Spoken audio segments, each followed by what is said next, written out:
लेकिन आपको पता है, आप दुनिया में कहीं भी जाओ, चाहे वो लंगड़ा लूला इस्लाम हो, लेकिन लोग थोड़ी सी इज्जत देते हैं इस्लामी कंट्री। क्या लेबल लगाते हैं? इस्लामी कंट्री। एक इसलिए, एक इस पे कि एटॉमिक पावर। चाहे वो लंगड़ी लूली हो, लोग कहते हैं वो बम जब चलाना नहीं है तो रख के क्या करना है। देखो, रखा हुआ भी बहुत खतरनाक होता है। आपको पता होता है कि नहीं चलेगा, लेकिन फिर भी आप ये समझ रहे हो ना, जब पाकिस्तान की ऐसी हालत हो गई, अभी भी बम नहीं चला रहे, अगर ये बम से दस्तबरदार हो जाए ना, तो जितने अब है ना, इससे भी जाएंगे। अब कोई आपकी जेब में ग्रेनेड पड़ा हुआ हो और आप जा रहे हो, डाकू को पता है कि इसकी जेब में ग्रेनेड है, ये चलाएगा नहीं, लेकिन वो एहतियात इसी में करेगा कि यार इसको रहने दो। बहुत से ऐसे लोग हैं जिनकी जेब में ग्रेनेड नहीं है, उनसे निपटो पहले। होता है कि नहीं होता? आप प्लास्टिक की पिस्टल भी लेके जाओगे ना, तो भी डाकू, भाई डाकू आपकी तरफ जब आएगा जब सारे बगैर पिस्तौल वाले निमट जाएंगे। कहेगा यार मारना है तो पहले वो बगैर पिस्टल के, वो भी पिस्टल के बगैर, वो भी पिस्टल के, उसको पहले लूटो ना। इसको खाम हो सकता है सच्ची मुच्ची की हो, फिर क्या करेंगे हम, चला दी। तो इसीलिए ये जो गार्ड होते हैं ना गलियों के, इनको लकड़ी की बंदूकें देके बिठाया जाता है। 50% डकैतियां कम हो जाती हैं। डाकू कहता है हो सकता है सच्ची मुच्ची की ना निकले भाई। तो इसलिए ये जो बम है ना, बम ये जैसा मर्जी लंगड़ा लूला बम हो, लेकिन इसकी वजह से थोड़ी सी हमारी दुनिया में इज्जत बोलो रह गई। और तीसरी जो सबसे जबरदस्त चीज है, तबलीगी जमात की वजह से हमारी दुनिया में बड़ी इज्जत। मैं एक दफा बिनोरी टाउन में गया, वहां अफ्रीका से एक लड़का आया हुआ पढ़ने के लिए। अब आप मुझे बताओ, दुनिया में कितना बड़ा बेवकूफ होगा जो दूसरे मुल्क से हमारे मुल्क में पढ़ने के लिए आएगा। कभी सुना आपने?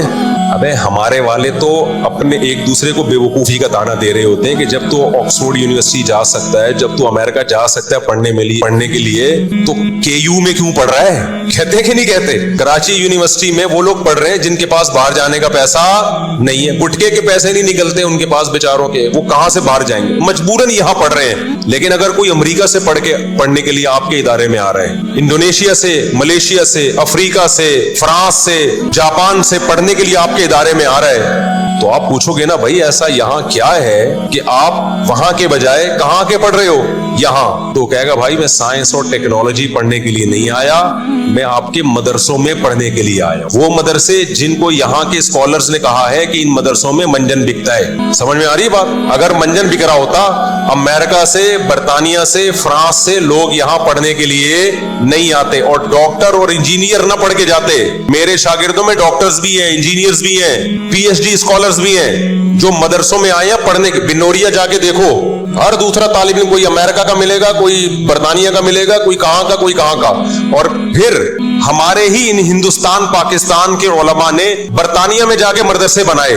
अब अजीब बात है, आप हैरान हो गए। ये जो स्कॉलर्स आज कह रहे हैं मदरसों में मंजन बिकता है, मंजन बिकता है, एक रट लगाई भी है, कुछ भी नहीं होता। आप इन मदरसों की वैल्यू देखो क्या है। मैं फ्रांस गया हूं, जर्मनी गया हूं, वहां मैं मुफ्तियान किराम से मिला, मजहबी स्कॉलर से मिला। मैंने कहा आप कहां पढ़े? कह रहे हैं बर्तानिया में पढ़कर आए हम। अरे बर्तानिया में? तुम मुफ्ती बनने बर्तानिया गए थे? बर्तानिया की किसी यूनिवर्सिटी में? उन्होंने कहा नहीं, वहां हिंदुस्तान के कोई देवबंद के आलिम थे, उन्होंने मदरसा खोला 50 साल पहले, 100 साल पहले। वहां से इतने मुफ्तियान किराम फारिग हो चुके हैं। आपको फ्रांस में, जर्मनी में, इटली में, स्पेन में, बर्तानिया के मदरसों से पढ़े हुए लोग मिलेंगे। वो मदरसे नहीं जिनको गवर्नमेंट चला रही है। वो मदरसों को चला कौन रहा होगा? यहाँ कोई पाकिस्तानी या कोई इंडियन चला रहा होगा। अब नहीं आई समझ में बात। लेकिन कमाल की बात है, ये मंजन ऐसा बेचा, जिनको लोग कहते हैं ना मंजन बेचते हैं मदरसों में, ऐसा मदरसे में मंजन बेचा कि फ्रांस से भी कोई आलिम बनने के लिए हमसे मंजन खरीदने आ रहा है। तो या तो ये मंजन नहीं है मेरे भाई, या आप मंजन बेच रहे हो। नहीं आई बात? मेरा ख्याल है, देखो इसकी मैं मिसाल देता हूँ। एक आदमी कह रहा है कि एक दवा है उसके पास, मेडिसिन है जो कैंसर के मरीजों को ठीक कर देती है। लोगों को तजर्बा, ऐसी कोई दवा है नहीं, ऐसा ना चले जाए कहीं। आपने देखा यार लोग ठीक होते जा रहे हैं। दूसरा बंदा उठा, उसने हसद में आके कहा बे भाई ये कैंसर के नाम पे मंजन बेच रहा है, मंजन बेच रहा है। सबने बात इतनी सुनी और सारे उसके गिर्द इकट्ठे हो गए। लेकिन कुछ अकलमंद थे, उन्होंने कहा हम जरा रिसर्च करते हैं कि इसमें जिन जिन को मेडिसिन दी है वो ठीक हुए भी है कि नहीं हुए। जाके देखा यार तो 100% रिजल्ट है। तो वो क्या कहेगा भाई मंजन ये नहीं, मंजन कौन बेच रहा है? मंजन वो बेच रहा है जो इनको मंजन कह रहा है। तो आप कभी मदरसों के अंदर जाके तो देखो मेरे भाई, रायवन में जाके देखो, रायवन का मदरसा। कौन सा मुल्क है जहां से वहां तलबा पढ़ने के लिए नहीं आए? कौन सा मुल्क है? तो आपने पाकिस्तानियों को भी बेवकूफ बना दिया, अमरीकियों को भी बेवकूफ बना दिया, डॉक्टरों को भी, इंजीनियरों को भी, पीएचडी स्कॉलर्स को भी, वो सारे आ रहे हैं मदरसों में पढ़ने के लिए। और जो नहीं पढ़ रहे वो क्या कह रहे हैं, यहां मदरसों में क्या बिक रहा है? मंजन। तो फिर आपको कोई अपना मदरसा बना लो। मदरसा तो जरूरी है या नहीं आलिम बनाने के लिए? इन स्कॉलर्स का ना अपना कोई मदरसा है, ना जो मदारिस हैं उनको ये प्रोमोट करते हैं। 2 नंबर मदरसे भी होते हैं, हम कब कह रहे हैं, लेकिन ये थोड़ी कि सारे 2 नंबर हो गए। दूसरी बात ये, मैंने बहश्ती ज़ेवर पे कहा था ना कि ये किताब बहुत जबरदस्त किताब है, पढ़ा करो। उस पे किसी ने मंजन बेचा, उसने बोला ये 2 नंबर किताब है। तो जो भी इस तरह की बात करता है ना, मैं कहता हूँ आप कोई और किताब ले आओ यार। ये फौरन कहते हैं हमारी कोई किताब नहीं, हम कुरान और हदीस को मानते हैं। तो अबे कुरान और हदीस ही से निकाल के लिख लो ना कोई किताब, तरतीब से लिख लो। वुजू के तरीका, किताबुल तहारा, फिर किताबुल वुजू, फिर किताबुल गुसल, जैसे उलमा ने किया। ये बहश्ती ज़ेवर में है, तो आप उर्दू में ऐसी कोई छाप दो जिसपे कम से कम आपके 50-60 उलमा के दस्तखत हो। हम कहेंगे ये पढ़ लो घर में। ना आपके पास है, ना हमें पढ़ने देते हो। इसको कहते हैं उंगली तोड़ना। इसको क्या कहते हैं? मैं इसकी मिसाल कई बार दे चुका हूं ना। हम बचपन में जब क्रिकेट खेलते थे तो हमारी टीम का नाम था फ्रेंड्स क्रिकेट क्लब, जो हमेशा हारती थी अल्हम्दुलिल्लाह, क्योंकि हम बच्चे बच्चे थे। उसमें सारे टीनेजर लड़के थे ना, 13 से 18 साल तक के। तो जीतना कहां था, हमारे मुकाबले होते थे पुराने खेड़ू से। मैं ओपनर जाता था, 2-4 चौके छक्के लगा दिए तो जीत गए, नहीं हुए तो आउट होके आ गए। अब हो ये रहा था कि क्रिकेट में ना टिशन, ये मैं वाकयात नहीं सुना रहा, आप समझे कि मुफ्ती साहब क्या ये सबक वाली बातें बता रहा हूं मैं आपको। अब हुआ ये कि जैसे क्रिकेट में ना टिशन बहुत होते हैं, कोच होता है, वो बैठ के मीटिंग्स करेगा, होता ड्रामेबाजी है, कुछ भी नहीं है। बल्ला है, गेंद है, लग गया तो लग गया, नहीं लगा तो नहीं लगा। उसको खाम में अरब इसराइल की जंग जैसा बनाने के लिए ना मीटिंग्स होती हैं, चाय की मीटिंग। सब हम बैठ के गौर करेंगे ये इस दफा रिजवान जो है वो क्या था जिसकी वजह से रिजवान सेंचुरी नहीं पूरी कर सका, और खिलाड़ियों के नाम क्या है। बाबर ने इस दफा क्या था, एक्चुअली वो बाबर देखें वो असल में स्ट्रेस और टेंशन की वजह से, और इंडिया में मैच था। अबे भाई कुछ भी नहीं है, गेंद बल्ला है, कभी तुक्का लग जाता है, कभी नहीं लगता। इससे ज्यादा इसको वैल्यू देने की जरूरत नहीं है। लेकिन चूंकि एक फजूल काम को बड़ा बना के पेश करना है, भाई एक्चुअली ये वो, तो अब क्या है, ये जो कैच आउट होते हैं ना, इसमें तो बॉलर का कोई कमाल ही नहीं होता। वो फेंक किधर रहा होता है, चली किधर की जाती है, बैट्समैन कुछ और सोच के बैठो, लग कहीं और जाती है, वो खड़ा खुजा रहा होता है, एकदम गेंद आ जाती है। यार ये क्या हो गया, ये है तुक्के हैं सारे। थोड़ा बहुत आपकी काबिलियत का दखल है, बाकी सारे तुक्के हैं इसमें। तो वो जबरदस्त ऐसा उछलते हैं, कलाबाजी हैं, जैसे पता नहीं क्या हो गया। ठीक है, थोड़ा बहुत खेल में हल्ला गुल्ला होता है, मैं उसका मुनकिर नहीं हूँ। छक्के चौके लगते हैं, खुशी भी होती है, पर थोड़ी बहुत काफी है। इतना हल्ला गुल्ला क्या है, काफी है। जितना हम बचपन में होता था, हम जब जीतते थे खुश हो जाते थे, अगले दिन भूल जाते थे। इससे ज्यादा नहीं फ्री कराओ क्रिकेट को, टाइम को अपने वेस्ट मत करो इन फजूल चीजों में। तबलीग वालों की एक बड़ी खानदानी बात ये है, जो सही तरीके से वक्त लगाता है ना, उसको पता ही नहीं होता है स्कोर चल क्या रहा है। सही है, उसको पता ही नहीं होता है स्कोर क्या चल रहा है, वो अपने काम में लगे रहते हैं। अच्छा, तो क्या था वो, मैं क्या बता रहा था। हाँ, हमारी थी फ्रेंड्स क्रिकेट क्लब। अब हम मुसलसल हार रहे थे। हार इसलिए रहता है, इतने लंबे तरंगे बंदे, तुम्हारे 6-6 फुट के आदमी 20-20 साल से खेल रहे हैं। हम 17-18 साल के लड़के कहाँ मुकाबला कर सकते थे उनका। हमारे कोच थे जिन्होंने कभी क्रिकेट खेला ही नहीं था। अब तो ग़ीबत इसलिए नहीं होगी, पता नहीं 25-30 साल पुरानी बात हो गई, वो कहाँ चले गए, हमें याद ही नहीं ना। तो वो क्या करते थे, हम पिच पे जाके ना सुबह जाके वो भी करते थे, पानी वानी लगा रहे हैं और बड़े एक्शन वैक्शन मार रहे हैं सारे।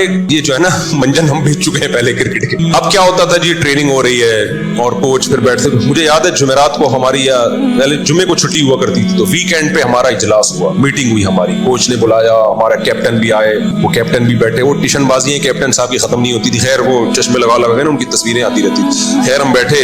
अच्छा, मुझे बिस्कुट खाने का बड़ा शौक था, तो वो जो बिस्कुट और चाय रखे हुए थे ना, वो कैप्टन ने अपने आगे रखे हुए थे। खराब बिस्कुट हम लोग के आगे थे, अच्छे वाले किसके आगे थे, उधर को रखे हुए। तो मुझे अब तक याद है वो वाकई। मीटिंग में जो सबसे अहम तरीन चीज थी ना, वो ये थी, बाकर खानिया और ओरिजिनल जो अच्छे वो उधर को थे, और इधर क्या है, खाली चाय। तो मुझे याद है मैंने घुन्ना बनकर ना थोड़ा सा हाथ यूं किया और ऐसे करके प्लेट खींची अपनी तरफ। मैंने कहा ये तो खिलाना पहले, तो मुझे वो वाकया याद रह गया। खैर, तो कोच ने कहा कि एक्चुअली क्या होना चाहिए। मैंने उसमें एक तजवीज दी। मैंने कहा देखें, हमारी जो टीम है ना, ये इसका नाम ठीक नहीं है, फ्रेंड्स क्रिकेट क्लब, ये नाम चेंज होना चाहिए। तो वो जो कोच था ना, उसने कहा कि फिर क्या नाम होना चाहिए। मैंने कहा वो तो मेरे जहन में नहीं है। उसने कहा उंगली तोड़ने की फिर जरूरत क्या है बेटे। तो मुझे वहां से ये वाकया याद रह गया, और बात बिल्कुल ठीक ही। यार या तो कोई ऑल्टरनेट नाम बताओ, भाई ये वाला नहीं, ये वाला ज्यादा अच्छा है, हम गौर कर लेंगे। तुम्हारे पास भी कोई नाम है नहीं, तो जो है चलते रहने दो ना।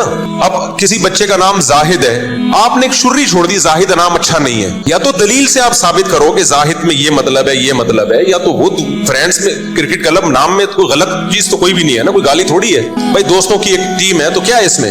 या फिर आप बताओ कि पढ़ने में ये उससे ज्यादा अच्छा लग रहा है, ये वाला। जब ये भी दलील भी नहीं है, उसका कोई ऑल्टरनेट भी नहीं है, तो इसका मतलब खाली क्या करना है, उंगली तोड़ के चले जाना। तो वो चूंकि मेरे खिलाफ थी, मुझे याद रह गया हमेशा। तो आपने कह दिया जाहिद नाम अच्छा नहीं है, तो कौन सा अच्छा है ये तो मुझे नहीं पता। बैठे बैठे बिला वजह क्या कर दिया, खाम खा के एक अगले को कंफ्यूजन में डाल दिया। एक औरत को बोल दिया आपका शौहर अच्छा नहीं है वगैरह, क्या खराबी है, इन खराबी तो मैं बाद में गौर करके बताऊंगा।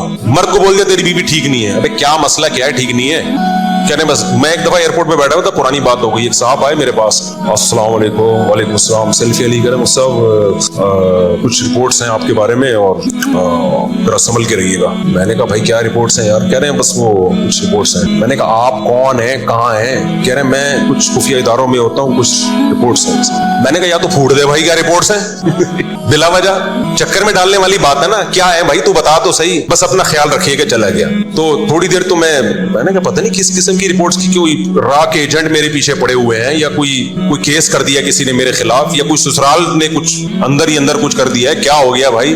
तो जब रिपोर्ट्स होनी चाहिए थी उस वक्त नहीं थी, जब की थी तो पकड़ा तो उस वक्त जाता है ना, अब तो बता दिया हमने, हम तो यही रिपोर्ट्स में घूमता रहता है हमारा दिमाग। फिर मुझे गुस्सा आया, मैंने इसको पकड़ के ना 2 कूट लगानी चाहिए थी, या तो रिपोर्ट से बताता नहीं चुप बैठा रहता, और इसको कहते हैं क्या करना अगले को बिला वजह की। तो मैं थोड़ी देर मैंने कहा भाड़ में जाए, ऐसी तैसी यार, तो एमी चक्कर में डाल के नहीं होते बाज लोग, बात करो और निकल लो। तो ऐसा ही है कि मैं जो इन हजरात से जो कहते हैं ना बेहश्ती ज़ेवर ठीक नहीं है भाई, आप एक उर्दू में किताब लिखो, किताबुत तहारा से लेके किताबुल हुदूद तक सारे फिक़ी अहकाम हो, और फिर देखते हैं कि कौन 10 आलिम भी हैं जो उस पे जमा होते हैं, जो सही मुस्तनद आलिम हो, देखना उसमें कितना इख्तलाफ होगा। कोई कहेगा ये ठीक नहीं है, ये कुरान हदीस के खिलाफ है, तो कहेगा ये वाला कुरान के मुताबिक है, वो कुरान इसको निकालो उसको, लड़ते रहेंगे। तो उम्मत को अल्लाह ने 4 फुक़हा पे जमा कर दिया, इत्तिहाद हो गया, इस पे अल्लाह का शुक्र अदा करो, सही है ना। अब उससे निकलने की कोशिश करोगे लड़ाइयों, और हर आदमी कुरान हदीस का मंजन बेचेगा और कुछ भी नहीं होगा। तो खैर